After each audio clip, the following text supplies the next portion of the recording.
I release all that no longer serves me. जैसे कि घर में वो सामान नहीं रखना चाहिए जो कि हमारा इस्तेमाल का नहीं है या शायद बहुत समय से रखा हुआ है, वो एक तरीके का वास्तु दोष बनाता है। सिमिलरली अगर आप अपने मन में, अपने दिमाग में ऐसे लोगों की बातों को रखते हैं या ऐसी चीज़ों को रखते हैं जो आपको एट प्रेजेंट सर्व नहीं कर रहे हैं, आपके लिए कुछ अच्छा नहीं कर रहे हैं, आपके लिए कुछ प्रोडक्टिव नहीं कर रहे हैं, but you just keep on thinking about it. फिर वो चाहे किसी की बात हो सकती है, किसी इंसान की कोई मेमोरी हो सकती है, एनीथिंग, कुछ भी हो सकता है। आप ओवर थिंक अगर करते हैं तब भी ऐसी सिचुएशंस बन जाती हैं कि आप ऐसी चीज़ों को या ऐसी बातों को आप अपने दिमाग में रखते हैं जो कि एक्चुअली में आपके लिए कुछ प्रोडक्टिव नहीं कर रही होती हैं एट प्रेजेंट। सो इस अफर्मेशन को आप डेली प्रैक्टिस कर सकते हैं, that I release that no longer serves me. A very warm welcome, बहुत स्वागत है। मैं हूं आपके साथ Bhavna Sharma. This is the 5th video in the monthly series, यानी कि हम बात कर रहे हैं सिंह राशि वाले लोगों के लिए पूरा महीना अप्रैल का कैसा रहने वाला है। अब इस महीने में अगर आप अपनी राशि देख रहे हैं तो अपनी चंद्र राशि फॉलो कीजिएगा। आपके चार्ट में, आपकी कुंडली में जहाँ पर चंद्रमा बैठा है वही हाउस आपकी, जहाँ जो नंबर लिखा है वही आपकी चंद्र राशि बनेगी। सो जल्दी से शुरू करते हैं। सबसे पहले आपका चार्ट डिस्कस कर लेते हैं। 5 नंबर का ये चार्ट है। गुरु बुध जो है आपके नवम भाव में है, भाग्यस्थान में है। वहीं पर राहु, सूर्य और शुक्र आपके लिए 8th हाउस में रहेंगे। शनि मंगल जो हैं वो रहेंगे 7th भाव में। शनि मंगल के साथ केतु जो है वो 2nd हाउस में रहने वाले हैं। अब देखिए इस महीने में 4 ट्रांजिट्स हो रहे हैं। पहले तो 9 अप्रैल को होगा जब बुध जो है वक्री होकर के एक राशि पीछे चले जाएंगे। तो अभी हाल फिलहाल में आपके लिए जो बुध हैं वो गुरु के साथ है नवम भाव में, यानी कि भाग्यस्थान में। जब वक्री होकर के 9 अप्रैल को ये मूव करेंगे तो आपके लिए 9th हाउस से ये 8th हाउस में चले जाएंगे।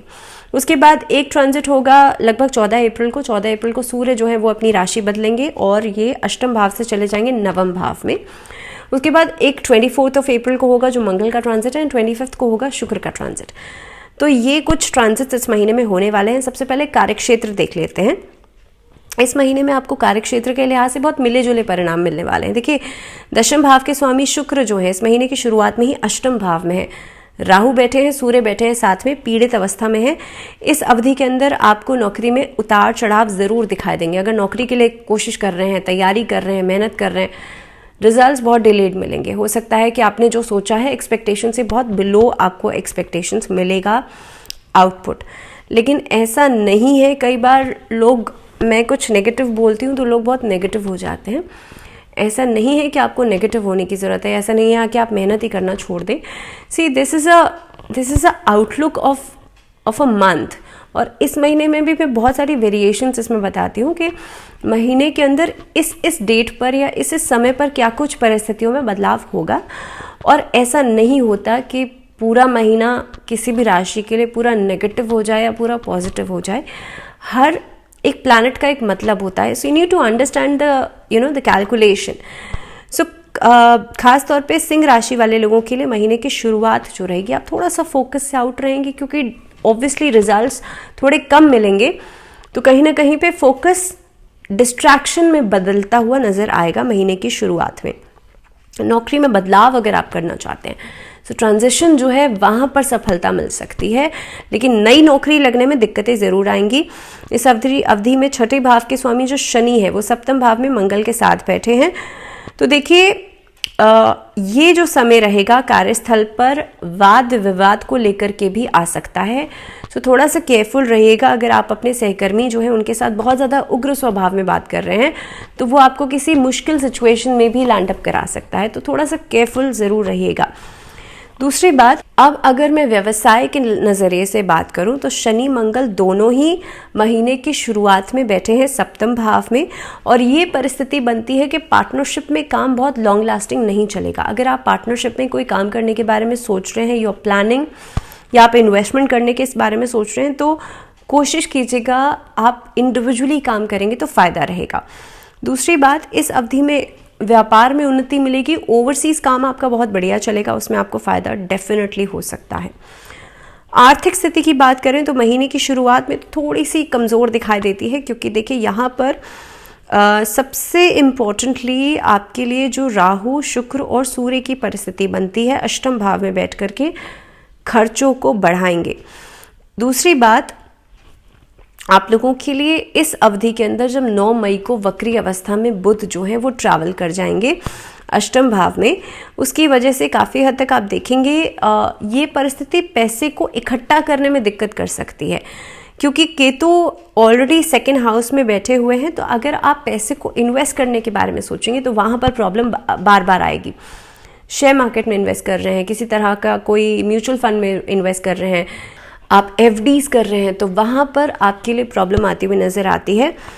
लेकिन कहीं ना कहीं पे जब 13 अप्रैल के बाद जब सूर्य ट्रांजिट कर जाएंगे नवम भाव में, तो यहाँ पर सरकारी क्षेत्र से मुनाफा हो सकता है। सरकारी किसी विभाग में आप अगर कोई इन्वेस्टमेंट कर रहे हैं तो वहाँ से फ़ायदा हो सकता है इस अवधि में। लेकिन आई वुड सजेस्ट कि पूरे महीने में ही अगर कोई जोखिम भरा कोई इन्वेस्टमेंट आप कोई निवेश करते हैं तो उसमें बहुत एहतियात, बहुत सावधानी बरतिएगा। स्वास्थ्य के नज़रिए से देखा जाए तो महीना उतार चढ़ाव वाला ज़रूर रहेगा, क्योंकि देखिए महीने की शुरुआत में ही राहु, शुक्र और सूर्य तीनों बैठे हैं अष्टम भाव में। पहली बात तो ये है क्योंकि सूर्य राहु मिलकर के ग्रहण योग का निर्माण कर रहे हैं, कॉन्फिडेंस बहुत लो करेंगे, और अष्टम भाव में है तो ये समझ लीजिए कि इनिशियल फेज में कॉन्फिडेंस आपको बहुत ज़्यादा हैम्पर हो सकता है।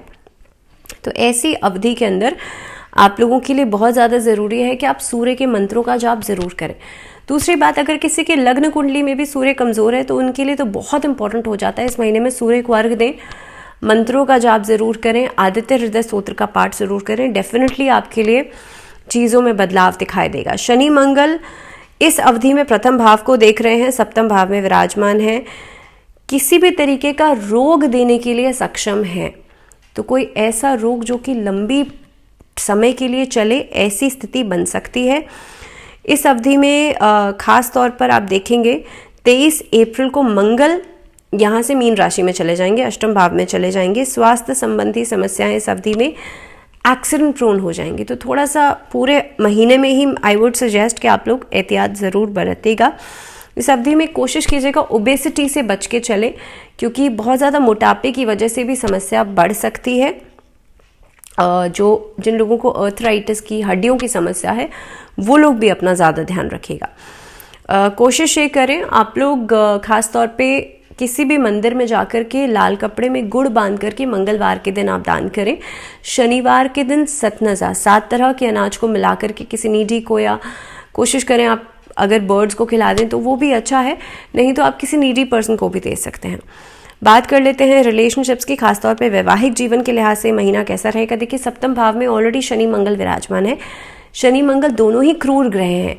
अब यहाँ पर आपस में वाद विवाद बढ़ेगा, आपस में क्लैशेस बढ़ेंगे, बिना वजह की जो एक दूसरे के साथ डिसएग्रीमेंट्स हैं वो हो सकते हैं। छोटी छोटी बातों पर भी डिसएग्रीमेंट्स आप लोगों के लिए नज़र आएंगे।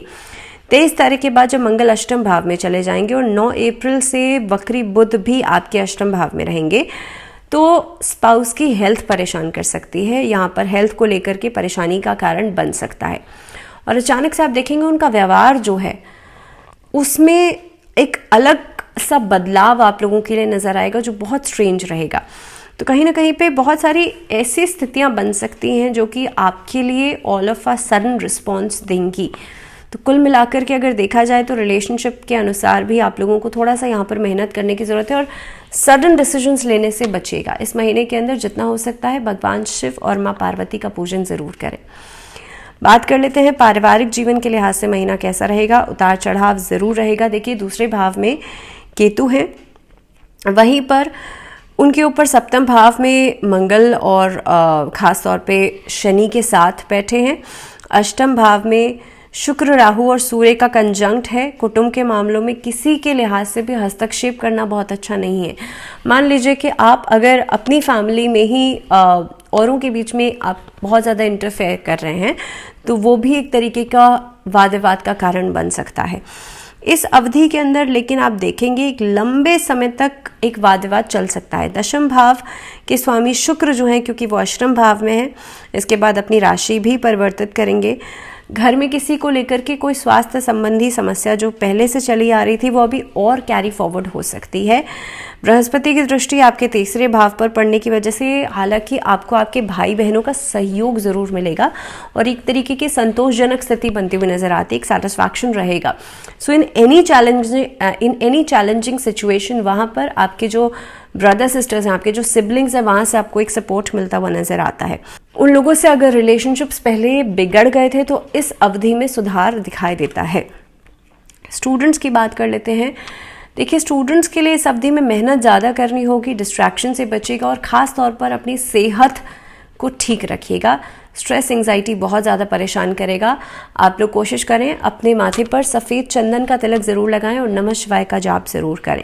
इस अवधि के अंदर अगर किसी का बृहस्पति कमज़ोर है या बृहस्पति की महादशा चल रही है तो आप पुखराज धारण कर सकते हैं।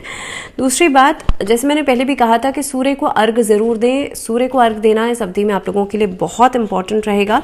और मंगलवार के दिन आप किसी मंदिर में अनार का दान भी कर सकते हैं, वो भी आपकी स्वास्थ्य संबंधी समस्याओं को खत्म करेगा। इसी के साथ इस वीडियो में फिलहाल इतना ही। मुझे दीजिए इजाजत, लेकिन आप लोग जुड़े रहिए चैनल के साथ। नमस्कार।